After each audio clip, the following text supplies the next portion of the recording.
आप चैनल पर कथा सुन रहे हो, जितने फेसबुक और यूट्यूब पर सुन रहे हो, बहुत सावधानी से सुनना। 2 बार पशुपति व्रत कर लिए, आपने ये कर लिया, आपने प्रदोष कर लिया, आपने सोमवार कर लिया, आपने सारे अनुष्ठान कर लिए, बहुत सारे उपाय भी करे, तो सोमवार के दिन भगवान शंकर को अगर जल चढ़ाया जाता है तो हमारे घर में शीतलता का अनुभव होता है।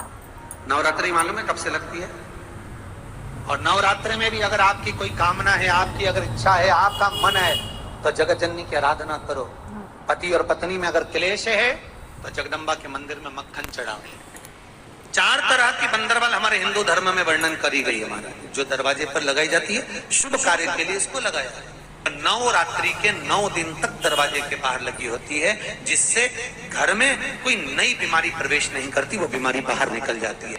जिस घर में लोग चिड़चिड़ प्रवृत्ति करते हो, क्रोध उत्पन्न होता हो, घर में सामंजस्य नहीं बन रहा हो, आपस में क्लेश बढ़ रहा हो, कोई किसी की नहीं सुनता हो, है कि पति कोई अन्य स्त्री से लगा हुआ है या परिवार टूट रहा है, तलाक तक पहुंच गया है, तो माता के मंदिर में आप ध्वजा लगवाइए, उस ध्वजा पर मक्खन लगाकर लगवाइए, आपको लाभ मिले। भगवान शिव ने कहा पहली आम के पत्ते की बंदरवाल।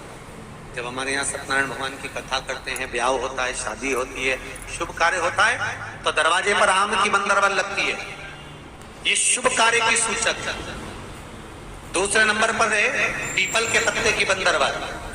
ये अमावस्या के 1 दिन पहले लगती है और अमावस्या के दूसरे दिन उतरती है, और इसको फिर ठंडा कर दिया जाता है। ये जिसके घर में पितृदोष होता है, पीपल के पत्ते की बंदरवाल लगाई जाती है।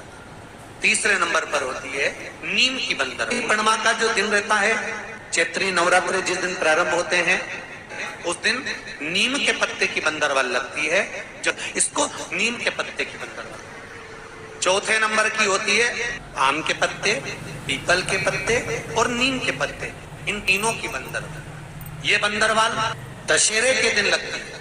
10वीं तिथि को लगकर एकादशी, द्वादशी तक लगी रहती है, और त्रयोदशी के दिन इसको निकालकर विसर्जन कर दिया जाता है। ये जिस घर में लोग चिड़चिड़ प्रवृत्ति करते हो, क्रोध उत्पन्न होता हो, घर में सामंजस्य नहीं बन रहा हो, आपस में क्लेश बढ़ रहा हो, कोई किसी की नहीं सुनता हो, तब ये आम के पत्ते की, पीपल की और नीम के पत्ते की पल्लव बंदरवाल लगाई जाती है।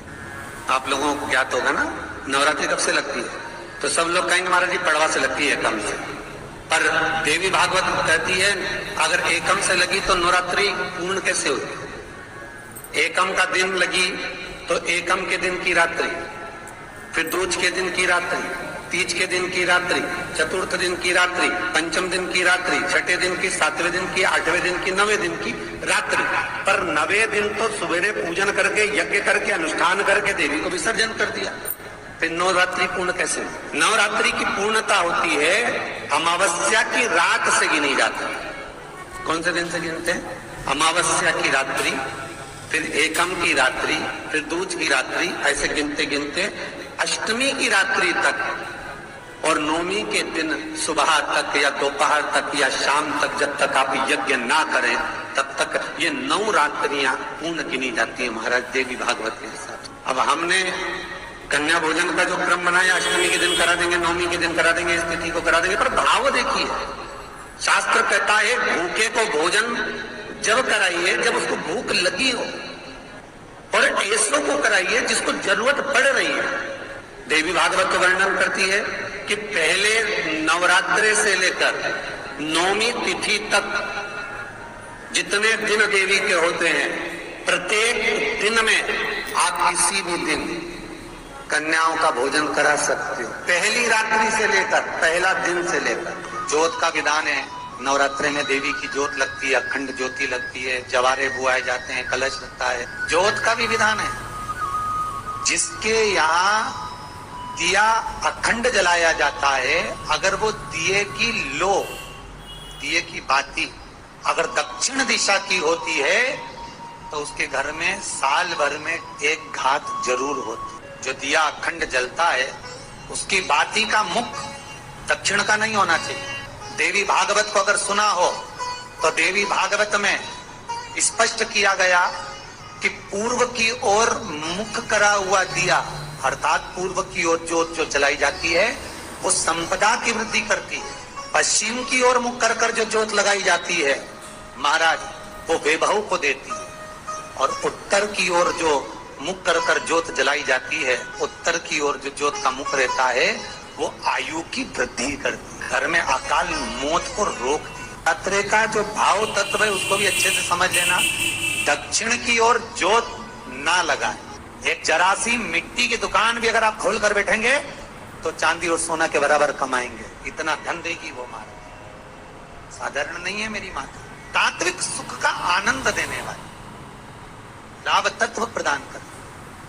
बच्चे बहुत ज्यादा अपशब्द बोल रहे हैं, मुंह चला रहे हैं और प्रेम नहीं रख रहे, तो माता के मंदिर में लाल पुष्प, लाल चंदन और लाल चूड़ी माँ को समर्पित करिए, प्रेम बढ़ेगा। बच्चा कभी आप जी से कम नहीं बोलेगा, प्रेम की भाषा निकले। माँ जगतजननी की आराधना, जगदम्बा की उपासना। नवरात्रे में 9 दिन में से कोई एक दिन ऐसा ले लो जिस दिन कन्याओं का भोजन कराओ, साथ में उनको लाल चुनरी ओढ़ाओ या कोई लाल वस्त्र, लाल पूजन की सामग्री उनको दो, सुख मिलेगा, आनंद। श्री शिवाय नमस्तुभ्यम। सब बोलिए एक बार जमकर, श्री शिवाय नमस्तुभ्यम। प्रैक्टिकल जरूर करना, कहीं सियोर वाला महाराज झूठ तो नहीं बोल रहा। शास्त्रों की बातें हमारे जीवन में हमें सुख प्रदान करे, इसलिए इस भाव का आनंद करते हुए आज की कथा को विराम देते हैं।